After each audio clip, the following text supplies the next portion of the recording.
Tom Duty, middle-aged American living in New Jersey near the Lincoln Tunnel. If you were to visit my website, you can type Howdy Doody into Google. You'll find the correct spelling of the famous puppet. You then combine Tom Duty in a Google search from my site. From Runner's World, Zola Budd after the fall. Think you know the story of Zola Budd? Think again. Even if you remember how the barefoot prodigy broke world records, became a symbol of South Africa's oppression, and was blamed for Mary Decker's Olympic nightmare, her story has more heartbreak, more hard-fought redemption, and considerably more weirdness than the legend. By Steve Friedman, 21 June 2018. This is roughly 2 years ago in the time that I'm reading it.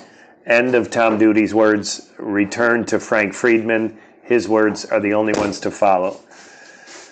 Last autumn, at Pretty Clearing, nestled 3,333 feet above sea level, North Carolina's Blue Ridge Mountains, 194 female collegiate distance runners gathered for a 5,000-meter cross-country race.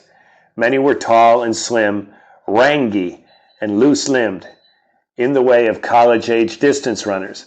They came from North Carolina State and Clemson and Davidson and Miami and other colleges and universities. And it's a safe bet, no matter what burdens any of them quietly carried anxiety about grades, boyfriend troubles, less specific but no less real woes. None of them had ever faced a combination of worldwide shame, personal loss that had battered the middle-aged woman in their midst. She was neither tall nor slim nor rangy. She was 42, brown as a walnut, slightly thick in the middle. When the race started, she jumped in front. The young runners knew this was an open race, that oddballs could run if they wanted. But what was the runner in front thinking? Maybe she wanted to feel the sensation of leading the race.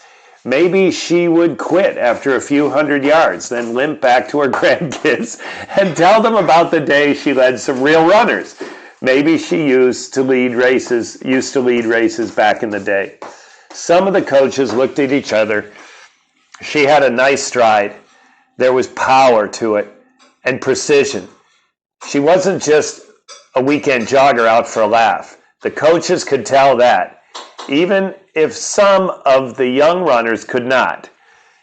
She kept the lead even after a quarter mile. More coaches watched her, and for at least one of them, and maybe more of them, who beheld her curly hair and speed, was the way that she had little hitched in her style. Elbows slightly too high, a little too wide. There was something familiar. Her coach had told her to take it easy, that she didn't have to lead from the beginning. He had warned her against going out too fast. He had warned her that a gigantic hill sat in the middle of the course, and if she went out too fast, that hill might swallow her. Now, more coaches were looking at her curly-haired, middle-aged woman, like legs like pistons, elbows flying. When they saw it didn't make sense. She was decimating the college athletes. She ran her first mile in 5:18. No slightly thick, middle-aged jogger could ever maintain that pace.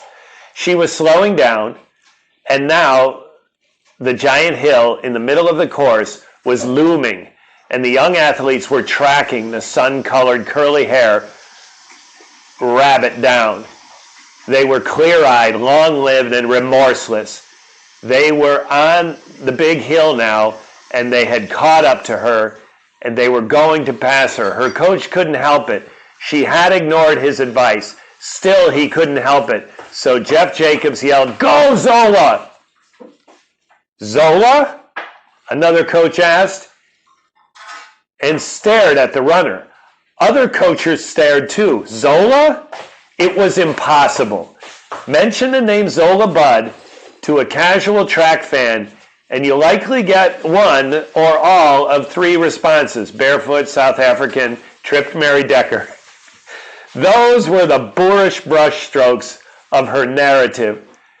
and they continue to be. But the legend of Zola Budd, like all legends, simple and moving and incomplete.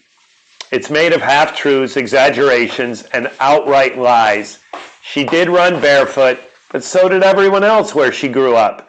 She did refrain from speaking out against the great terrible injustice of apartheid, but so did a lot of other people, older and wiser. She did suffer stunning setbacks and tragic losses, but much of her misfortunes were worse than people knew. The losses more complicated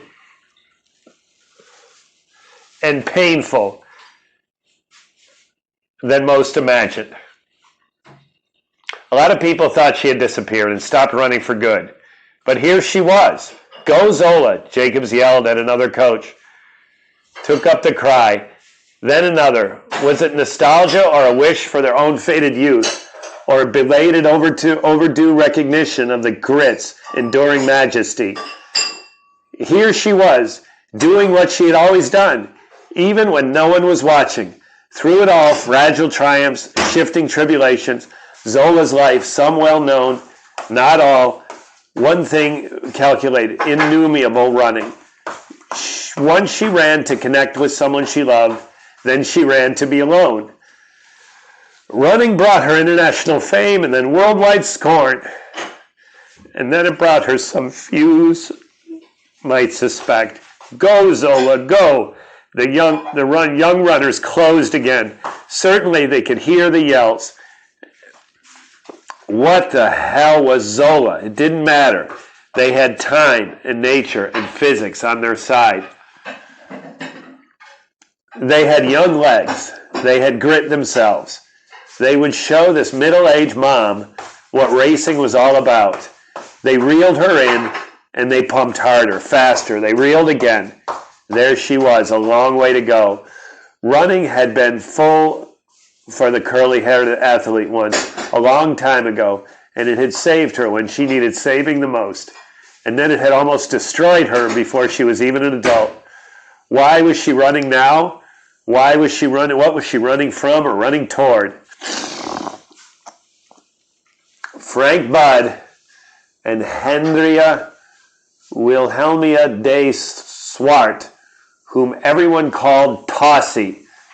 Readers, another reader's note, forgive me, Tossie is the nickname for the mother, so they call her both Mrs. Budd and Hendrina, but they most commonly call her Tossie. Everyone called Tossie. Had 5 children before Zola.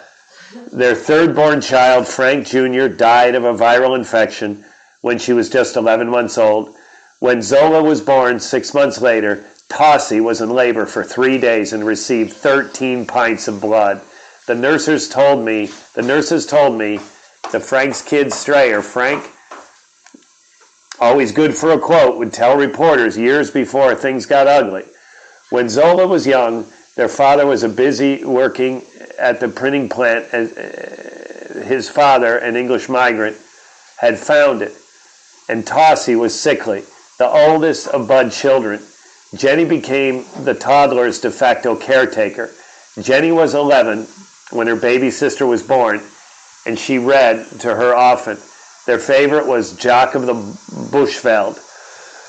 It was a true tale of Staffordshire Bull Terrier, the runt of the litter, who is saved from drowning by his owner and repays the favor by developing into a courageous and noble champion.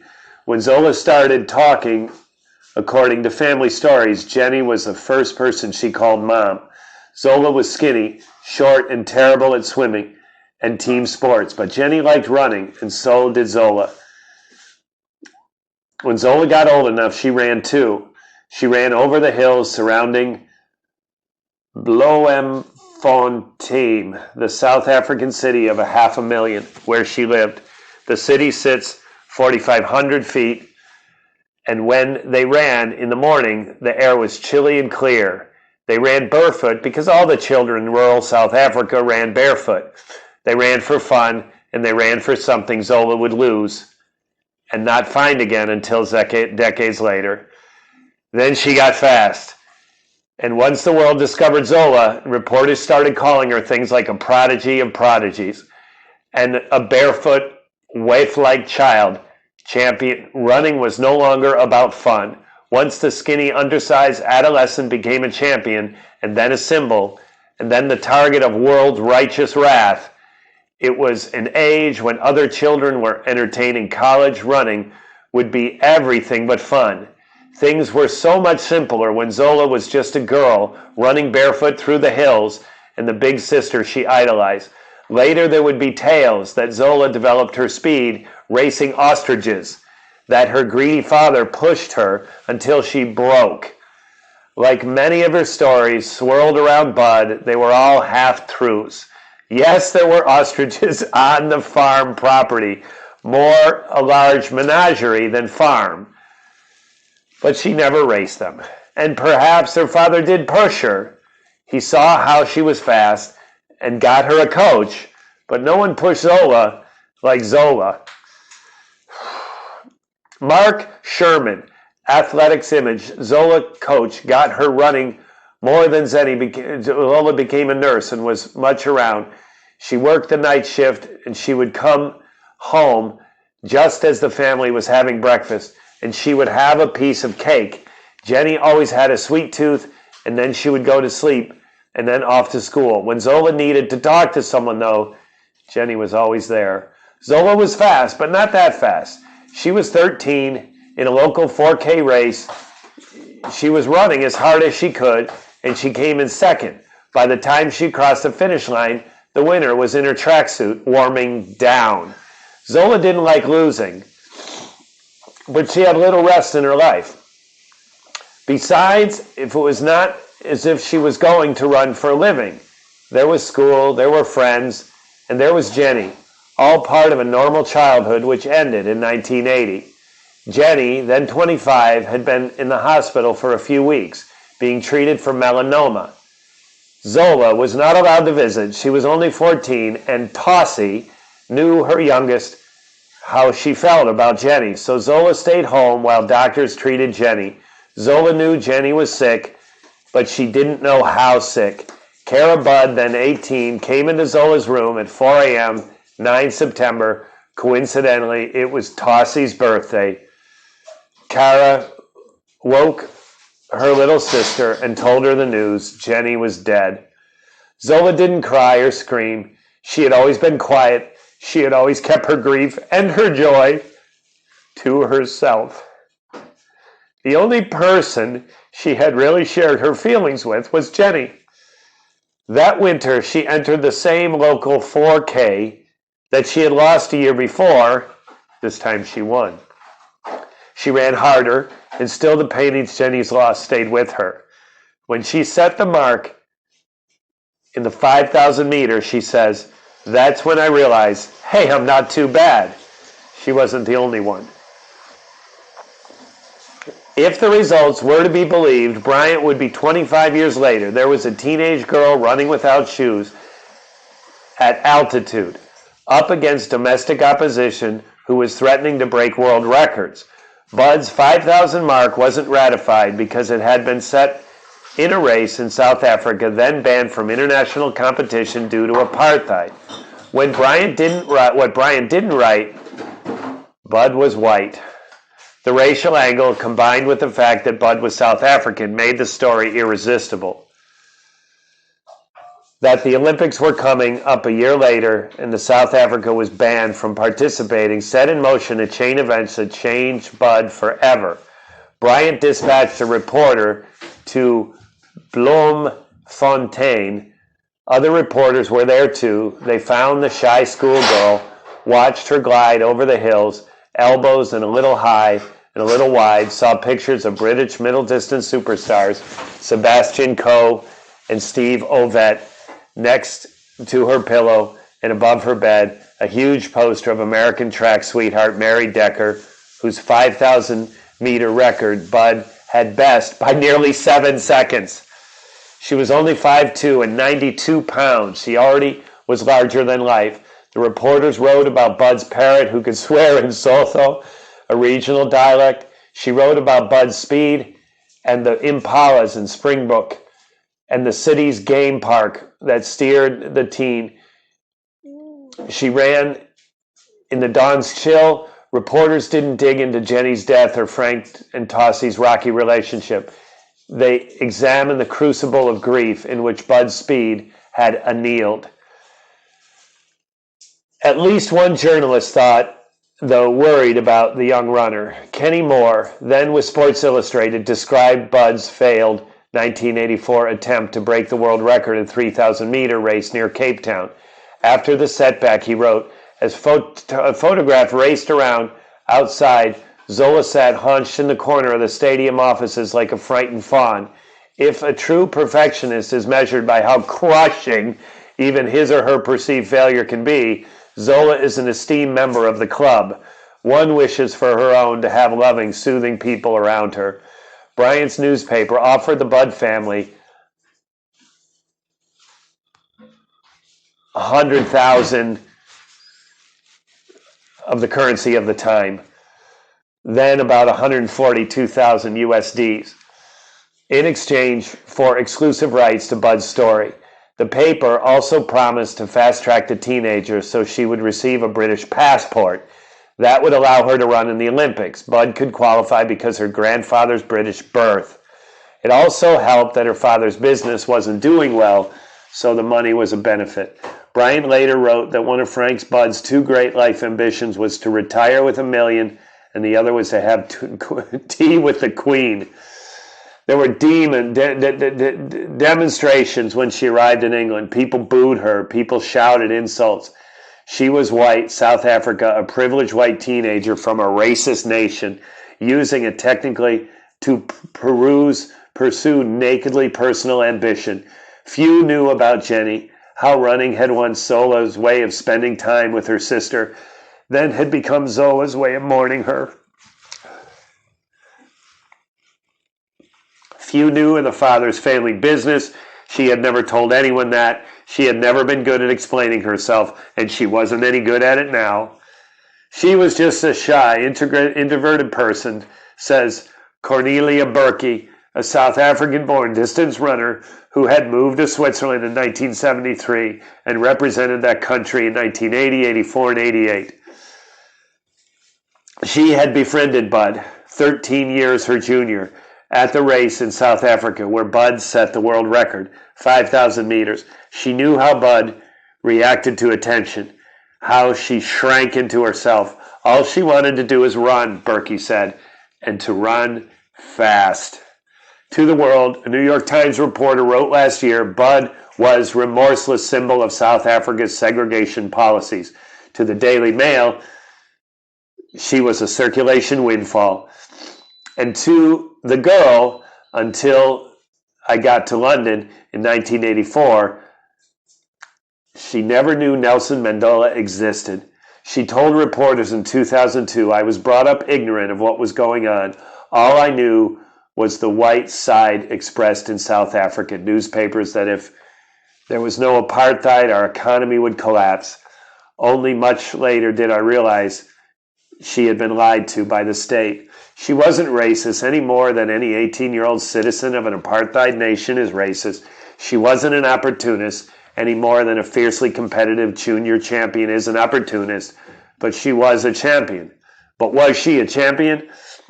The message will now flash around the world, explained to BBC Reuters. Zola is no myth. In the tunnel, right after the event ended, Bud saw Decker sitting down and approached her. She was so sorry the way things turned out. She apologized to her idol. Get out of here, Decker spat. I don't want to talk to you. Officials disqualified her from the race and hours later reviewed the videotape, rescinding the disqualification. She skipped the press conference, boarded the bus carrying British Olympic athletes. In one seat was a young woman weeping. I have wanted to write you for a long time, Decker wrote to Bud in 84. I simply want to apologize to you for hurting your feelings at the Olympics. It was a very hard moment for me emotionally, and I reacted to it in an emotional manner.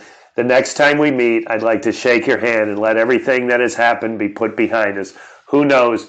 Sometimes even the fiercest competitors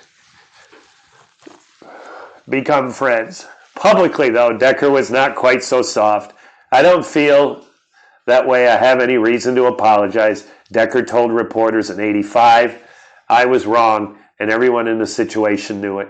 5 months later in September, Quintus discovered Frank Budd's bloody body at his house. He had been shot twice by his own shotgun and picked up in the pickup, and the checkbook stolen.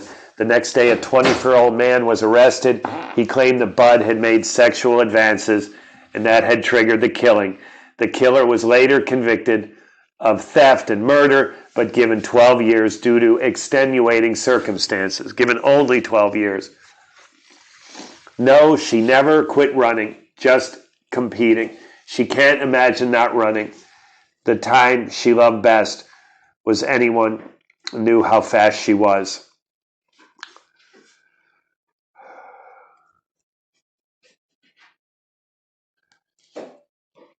No, she says, she never quit running, just competing. She can't imagine not running. The time she loved the best was before anyone, even she, knew how fast she was. Tom Duty, middle-aged American, living in New Jersey, near the Lincoln Tunnel. If you were to visit my website, you would type howdy,